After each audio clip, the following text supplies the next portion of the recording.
नमस्कार, मैं सुभाष रजक और आप देख रहे हैं अपना नालंदा, अपना शहर, अपना खबर। राजनीतिक में बहुत लोग आते हैं, लेकिन कुछ लोग समाज की सेवा करने नहीं बल्कि उसे नई दिशा देने आते हैं। आज हम बात कर रहे हैं उस शख्सियत की जिसने न सिर्फ देश के दिलों की धड़कनों को संभाला बल्कि करोड़ों गरीबों की उम्मीदों का इलाज भी किया।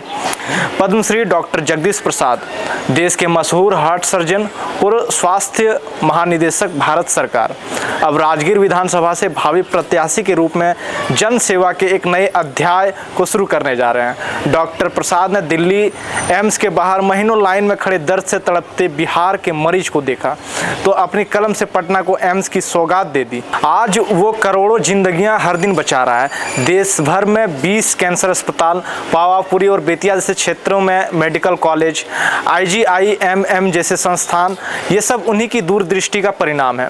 गरीबों के लिए टीबी का इलाज आसान बने, इसके लिए प्रति मरीज 1000 की पोषण योजना शुरू करवाई, मुफ्त दवाओं की व्यवस्था की। पोलियो, मलेरिया, फाइलेरिया ऐसी बीमारियों को कभी अभिशाप थी, उन्हें देश से मिटाने में उन्होंने अपनी जान लगा दी। कालाजार के लिए देश को नई दवा दी, सिंगल डोज इंजेक्शन, जिससे इस जानलेवा बीमारी में भारी कमी आई। भारत सरकार में रहते हुए हर युवा, हर महिला को रोजगार का अवसर दिलाने का काम किया।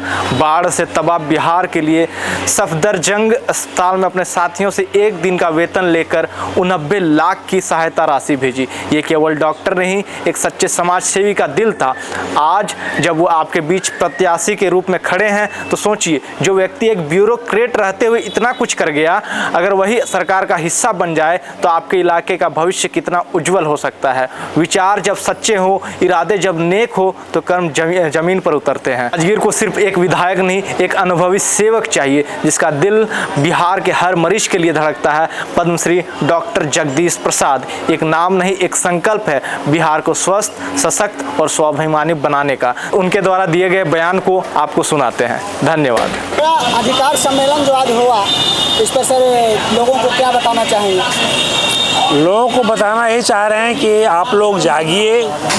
20 साल से नीतीश कुमार की सरकार है जो पूरे बिहार को बर्बाद कर दिया। उनको ये समझ में नहीं है कि ज्ञान भवन, विज्ञान भवन और बाबू सभागार बनाने से किसी परिवार का विकास नहीं होता। विकास होता है उनके बच्चों को पढ़ाने से। आज हमारे सामने 4 नौजवान आप लोग खड़े हैं। अगर आप लोग की अच्छी पढ़ाई होती, अच्छी लिखाई होती तो आप अच्छे पोस्ट पर जाते, अच्छे से रहते, लेकिन इन्होंने पूरे स्कूल को बर्बाद कर दिया। पब्लिक स्कूल को लिया है, प्राइवेट गवर्नमेंट स्कूल को ख़राब कर दिया है। कहना चाहता हूं कि 20 साल तक आपने नीतीश कुमार को बर्दाश्त किया और बर्दाश्त की हद पार कर गई। इन्होंने 20 साल में सारे फैक्ट्री, चीनी की जितनी फैक्ट्रियां थी 45, उसको इन्होंने बंद कर दिया। कपास की फैक्ट्री बंद कर दिया। एक भी इंडस्ट्री इन्होंने नहीं लाया बाहर से ताकि यहाँ से लोग आ सके। आज हमारे 98 लाख लोग बाहर जाते हैं खाली मजदूरी करने के लिए ताकि अपने बच्चों को पेट को भर सके। तो इन्होंने 98 लाख परिवार को भिखमंगा बना के रख दिया। आज मोदी जी को 5 किलो अनाज दे करके हमारे लोगों को मानसिकता को ख़राब कर दिया। उनको लाइन में खड़ा करा करके अनाज दे करके भिखमंगा बना दिया। अगर वो मनरेगा में काम देते तो हमारे लोगों को लाइन में नहीं लगना पड़ता। हमारे गरीब लोग को अगर स्कूल अच्छी रहती, स्कूल की पढ़ाई अच्छी होती तो पब्लिक स्कूल खोलने की क्या ज़रूरत थी।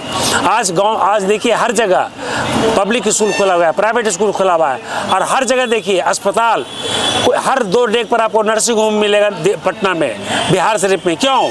आखिर क्यों इन्होंने सरकारी अस्पताल को क्यों नहीं ठीक किया 20 साल में? मैं पूछना चाहता हूँ कि किसी भी राज्य का विकास तब होता है जब उनके नौजवानों को रोजगार मिले, जब उनके बच्चों को अच्छा शिक्षा मिले, जब उनके घर के लोग बीमार पड़े तो अच्छी इलाज हो।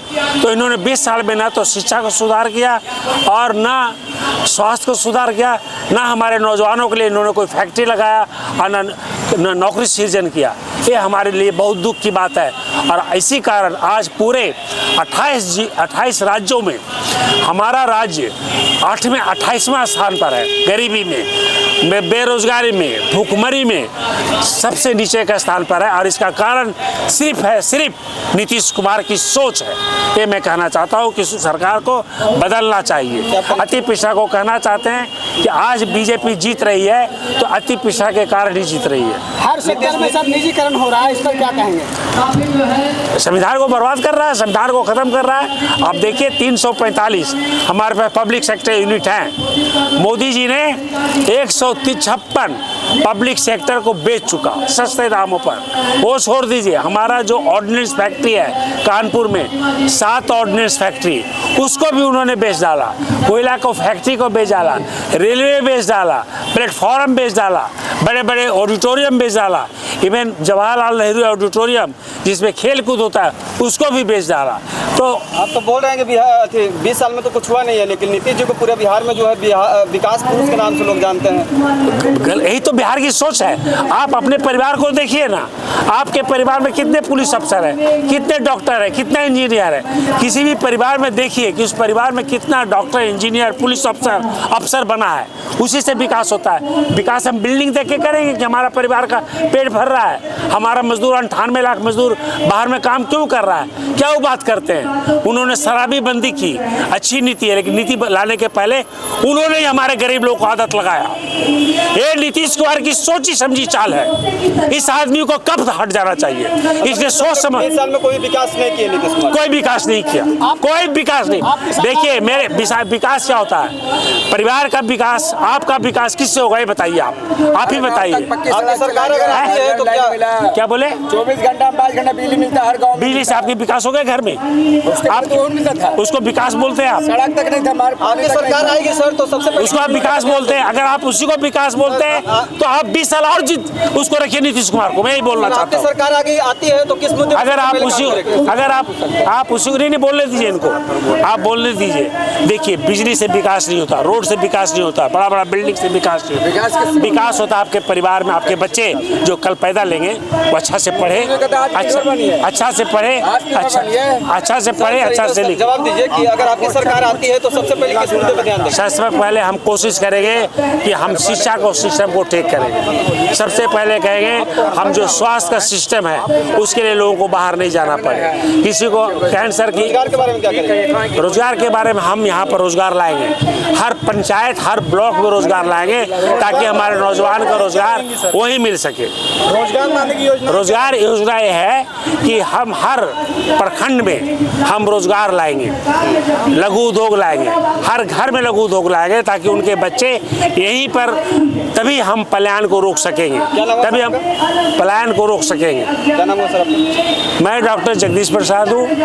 मैं ऐसे तो पेशे से दिल का ऑपरेशन करता हूँ, हार्ट का ऑपरेशन।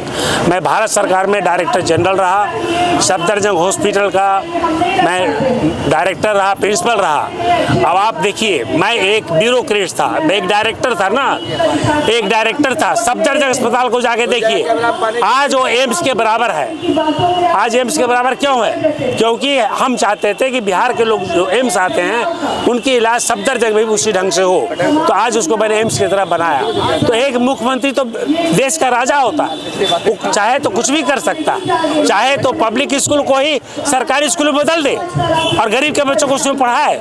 आज रूल बना दे कि जितने प्राइवेट स्कूल है सबको सरकार टेक ओवर करती है और सब गरीब के बच्चे उसी पब्लिक स्कूल पढ़ेगा, सब खत्म हो जाएगा। बनाए नियम।